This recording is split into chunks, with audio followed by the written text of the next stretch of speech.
and increasing the payroll tax rates. This was all engineered by Greenspan of the Federal Reserve under Reagan. So we could have avoided all that. So that's why Feingold deserves some attention. Now, there are others.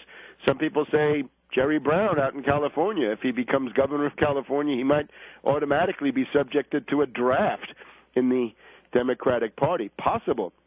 We've got former Republican Senator Chuck Hagel writing an op-ed in the Washington Post talking about the limits of force, that really this model that's being pursued by the Obama regime in Afghanistan is simply impossible. And the idea here is that he recommends that Obama should go back and listen to the recordings of telephone conversations of Richard Russell of Georgia, Senator Richard Russell of Georgia, talking to Lyndon B. Johnson. And Russell tells LBJ that this is simply an impossible war. It's not worth it. And LBJ says he's going to lose the war, but he's not going to cut and run. So basically the entire thing over the vanity of LBJ, obviously stoked by the Harvard boutique by McGeorge Bundy, William Bundy, and the rest of these characters. So Feingold says he wants a timetable. Hagel says beware the limits of force. And we've got Will the Shill. This is actually very, very interesting. We've got George Will. This is a different kind of conservative. He's not really a traditional neocon. He's got links back to the Buckley Circle, the National Review gang, but he's also just a kind of international elitist. He has a big connection to the Hollinger Corporation, to Lord Conrad Black, now moldering in prison. But Will the Shill, an elitist conservative reactionary, not a conservative at all, really, a right-wing radical, a right-wing extremist. But Will the Shill does two interesting things. One is an op-ed on Tuesday, September 1st, saying, time to get out of Afghanistan. And what should you do? You should do what you can do from offshore, use intelligence, drones, cruise missiles, airstrikes, and small, potent special forces units. Concentrate on the 1,500-mile border between Afghanistan and Pakistan. That's a nation that really matters. And he quotes de Gaulle saying that Bismarck was correct to stop the German armies of von Moltke short of Paris in 1870. Sometimes genius consists of knowing when to stop. Well, Obama's not a genius. He doesn't know when to stop. So that's one interesting thing from Will the Shill. The other thing that Will the Shill contributes in his second column of the week is indeed that it's time to get out of Iraq as well. How interesting. Will the Shill says that you're going to have, you got the U.S. pulling out of the Iraqi cities on June 30th. And in that time, you've got 725 Iraqis killed in direct attacks in the cities.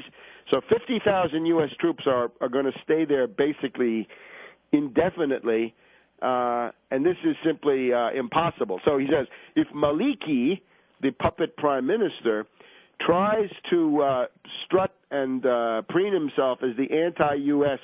voice and has a referendum on whether the U.S. should stay there, Will the Shill says the United States should treat this as a Dirty Harry moment. Make our day. Kick us out. We'll be glad to leave. Now, too bad if you died in this war that Will the Shill had been supporting.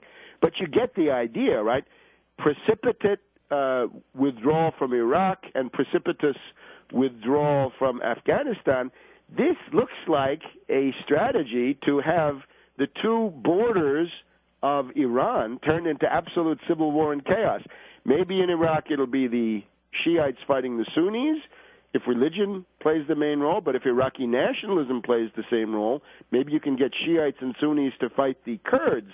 So you can have all kinds of scenarios. And these are countries where the civil wars tend to become kind of a maelstrom into which the bordering states, the Syrias, the Turkeys, for God knows, and others, right? Syria, Turkey, and others get sucked in by this maelstrom of civil war. So chaos and confusion, scorched earth, right? Après nous, le déluge.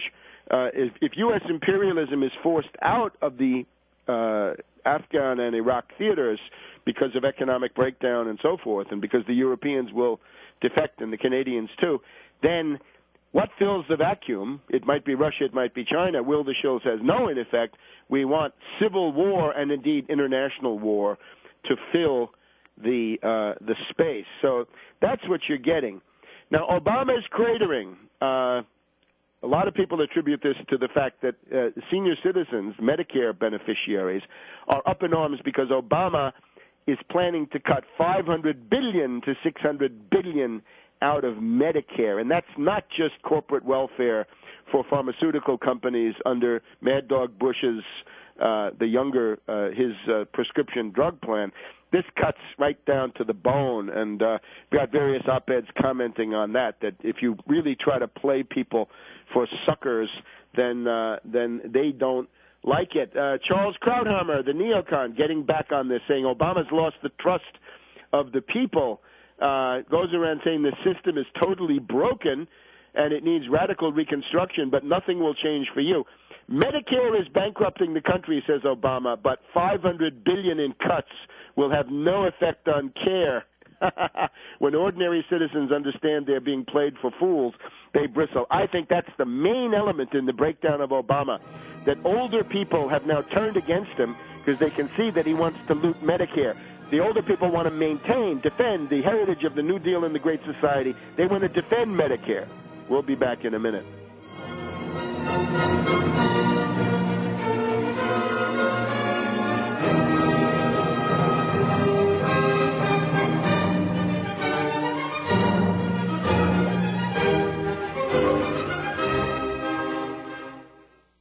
The GCN Radio Network, providing the world with hard-hitting talk radio. GCN, great talk radio starts here.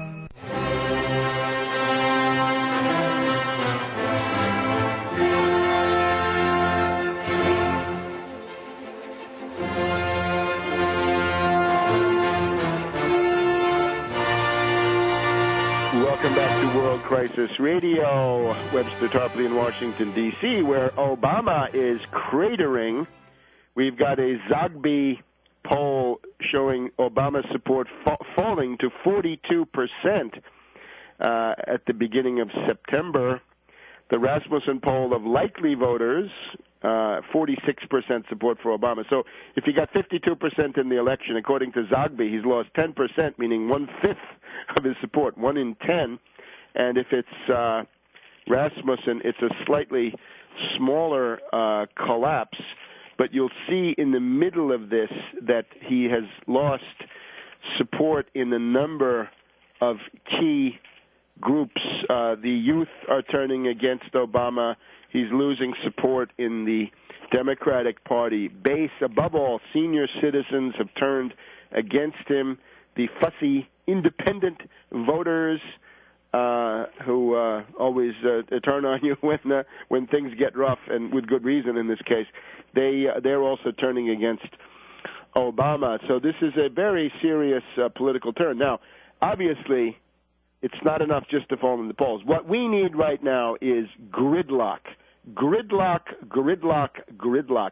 Nothing meaningful will be passed given the current arrangement. Would require a general collapse of the Obama administration, similar to but more pronounced than what happened to Clinton in the 1994 congressional election. And, of course, this can come different ways. It doesn't mean that you want to necessarily turn everything over to Congressman Boner or whatever his name is and Mitch McConnell and his legions of greed in the Senate. No. You want to have some kind of a left opposition playing the key role, right, coming forward.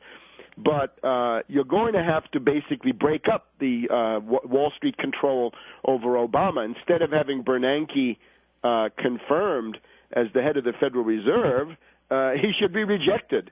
Reject Bernanke. Don't vote for him. He's got to go through the Senate. Make that impossible. Testify against him. Get rid of Geithner.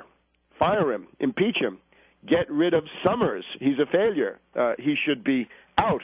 We've also got these characters like Holdren, Zeke Emanuel. We've got now this Van Jones, the professed communist and lunatic who is running the Green Jobs program, the boondoggles, obviously distributing patronage according to wild ideological schemes. He's got to go. There's a whole bunch of people that need to be fired. In other words, the most extreme lunatic elements, the genocidalists, the proponents of euthanasia, the Cass Sunsteins who want animals to have political rights, the Holdrens who want to have trees have political rights, all the rest of this. This all has to go.